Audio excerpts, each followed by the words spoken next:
In this lab, we are using a computational model to find the mass of a black hole through the knowledge of the system properties and prediction of the total pushes and pulls from the surrounding. We figure out these predictions through the use of Newton's second law or the momentum principle, centripetal forces, and gravitational forces. We're going to be using the formula momentum equal mass times velocity and derivatives of this formula such as dp over dt equal delta p over delta t to get the net forces acting on our system and two components of the net force, parallel and perpendicular forces. We also use the gravitational force equation to get the mass of the black hole through our initial information and measure data by using the forces. We are interested in solving this problem is because there are things out there that we are not able to get in contact to be able to measure the mass or measure the forces. But knowing the principles of Newton's second law and such laws, and through the observable data, we should be able to figure out the unknown. Now we know the problem and the reason we are interested. Let's take a look at the coding for the model. In this model, we're using the known information to compute the forces and eventually get the mass. The knowledge of the system we know are the mass of the star, the motion of the star, the delta time for each timestamp, 86,400 seconds, which equals to 1 day. Firstly, to get the motion of the star, I set the C to be my Georgia Tech email. The starter code portion would calculate the position and velocity of the star. Then I made the time interval to be 1 day in seconds. I changed the star mass to equal 2.0 times 10 to the 30th. The gravitational constant equal 6.7 times 10 to the negative 11th. I changed the P initial and P final formula to be that of the momentum principle formula, which is mass times velocity. I then calculated the delta momentum and delta velocity by subtracting the respective final and initial values.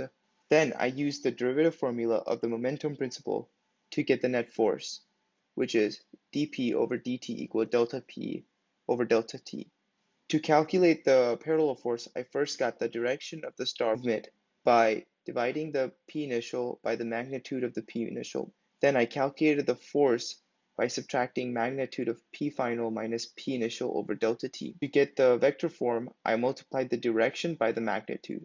To get the perpendicular force, I subtracted the parallel from the net force, since parallel plus perpendicular equals net force. Now that I had all the required data, I used variation of the gravitational force equation to set it in terms of the mass of black hole.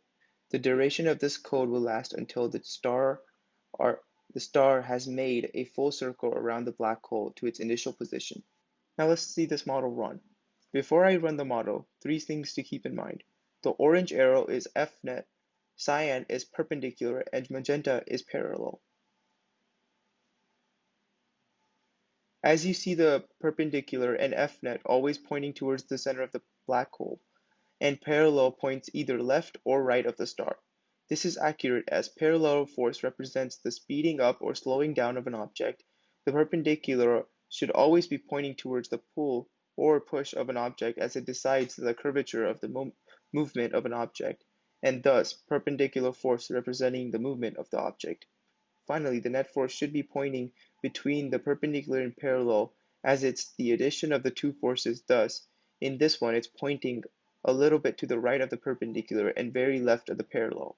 This is why this model is perfect to examine this system, because in real life, we can observe the movement of a star around a certain object such as a black hole, but we are not able to measure the mass. So using such models, we can approximate the mass using the known laws of the universe and calculate it. The mass of the black hole was changing throughout the duration of the model. However, we can take the average of all the masses to get somewhat of an accurate mass. The average mass was 1.84 times 10 to the 34. The reason for these fluctuations is because at every position, the values for the forces and such is different because the shape of the trajectory is not perfect circular, indicating non-constant forces and velocity. To get the best data, we would lessen the time interval so the changes in forces would be less drastic. Let's take a look at the lab questions. Question 1. What does it mean? The components of net force and the rate of change in momentum are different because we have the measured values for the motion. Thus, we are able to measure dp over dt, but we do not know the mass of the black hole, so we cannot measure either forces. So we just have to set the net force equal to dp over dt. Question 2. What if? It would not matter if a different black hole was placed, because if the motion of the star stays the same, then it would be impossible to tell the difference, as there would be nothing indicating the difference. Because if we were to do the calculations again, it would output the same mass for the new black hole. For example, if we were to change out our sun with another, but the motion stayed the same for Earth, we would never be able to tell the difference because there is nothing showing the difference.